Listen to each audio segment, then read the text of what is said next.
भाई लोग, पिछले 5 सालों से हमें एक झूठ बेचा जा रहा था कि टिकटॉक और रील्स के जमाने में ऑडियंस का अटेंशन स्पैन खत्म हो चुका है। इसलिए स्पाई यूनिवर्स की भी फिल्में 2 घंटे की होने लगी और कहानी से ज्यादा फोकस कैमियो पर होने लगा। लेकिन फिर आता है आदित्य धर का धुरंधर 2 द रिवेंज।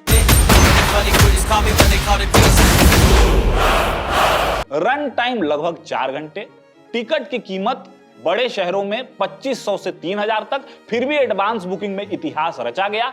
रामगोपाल वर्मा ने तो यहां तक कह दिया कि अगर यह फिल्म 2000 करोड़ कमाती है तो साउथ इंडस्ट्री में खलबली मच जाएगी।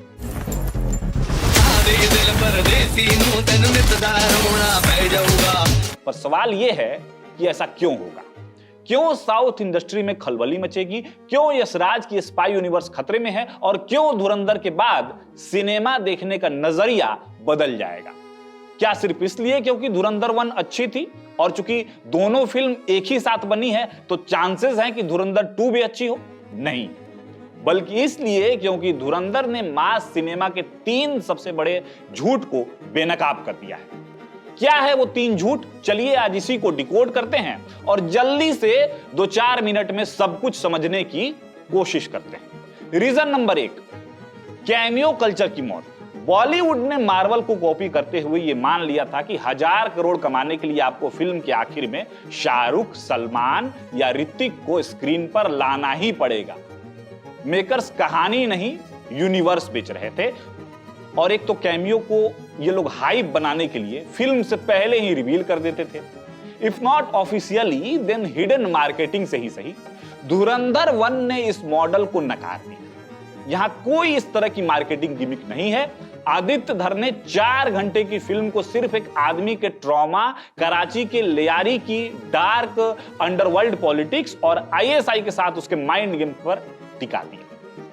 ऑडियंस ने यह साबित कर दिया कि वो 5 मिनट के फेक स्टार कैमियो के लिए ताली नहीं बजाएंगे और 4 घंटे के कैरेक्टर आर्क के लिए पैसा देना वो चाहते हैं। Reason number 2, larger than life versus larger than reality, यानी कि myth versus reality. Larger than life का नया मतलब, अब इसे रामगोपाल वर्मा के उस स्टेटमेंट के पीछे की साइकोलॉजी से समझिए।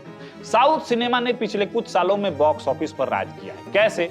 हीरो को भगवान की तरह या मिथिकल फिगर बनाकर।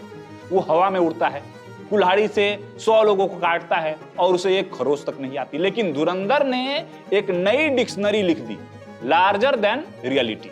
रणवीर सिंह का किरदार यानी कि हमजा, जसकीरत सिंह रंगी, कोई डिजाइनर सूट पहनने वाला जेम्स बॉन्ड या हवा में उड़ने वाला बाहुबली नहीं। वो पिटता है, टूटता है और धूल और खून में सन कर सरवाइव करता है। वो बैकफुट पर रहकर काम करता है। अगर आप मिट्टी चोखा को फॉलो करते हैं तो हमने इस पर एक वीडियो बनाई थी कि पहले पार्ट में रणवीर का कैरेक्टर ही ऐसा लिखा गया था। कोई अक्षय खन्ना उन्हें खाए वाए नहीं थे, निगले नहीं थे। तो कहने का मतलब है कि जब एक इंसान अपनी इंसानी हदों को पार करके लड़ता है तो वो स्लो मोशन में उड़ने वाले हीरो से ज्यादा बड़ा मास हीरो लगता है। इसको आप बच्चन की पुरानी फिल्मों को याद कीजिएगा तो और बढ़िया से समझ जाइएगा।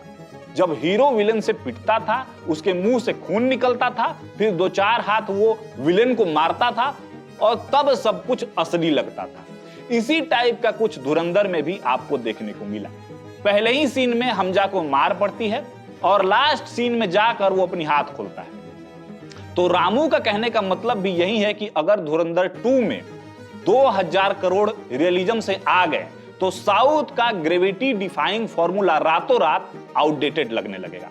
And last but not the least, reason number 3, cinema घरों में बिंज वॉचिंग का एक्सपेरिमेंट। यह सबसे डीप पॉइंट है। मल्टीप्लेक्स वाले 4 घंटे की फिल्म से डरते हैं क्योंकि उनके शोज कम हो जाते हैं, लेकिन आदित्य धर ने ऑडियंस की साइकोलॉजी को हैक कर लिया।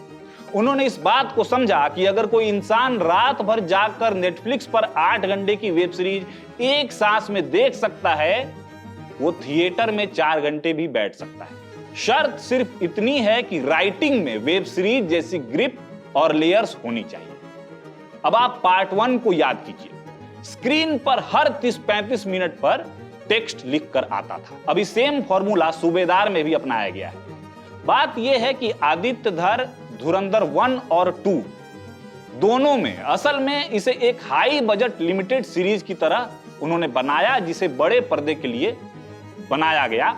यही सब चीज को तो इंस्टाग्राम पर पीक डिटेलिंग बताई जा रही है। मजे की बात तो यह है कि आदित्य धर को यह सब पता भी है।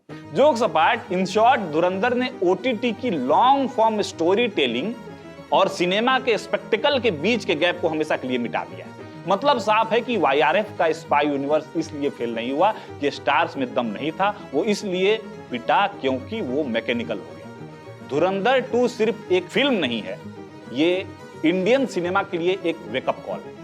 वाईआरएफ को अपना यूनिवर्स को धो पोछ कर लाना पड़ेगा और साउथ को अपने हीरो को हवा से जमीन पर लाना पड़ेगा। तो बस अब आप ये बताइए कि क्या आपको भी ऐसा लगता है कि आदित्य धर ने इंडियन मास सिनेमा का ग्रामर हमेशा के लिए बदल दिया है, और क्या यह फिल्म वाकई में 2000 करोड़ का आंकड़ा पार कर पाएगी? अपना एनालिसिस कमेंट में जरूर बताइएगा, और वीडियो अगर बढ़िया लगा हो तो विट्टी चोखा को सब्सक्राइब भी कर लीजिएगा। मेरा नाम है सत्यम प्रियदर्शी। मिलते हैं अगले वीडियो में। धन्यवाद।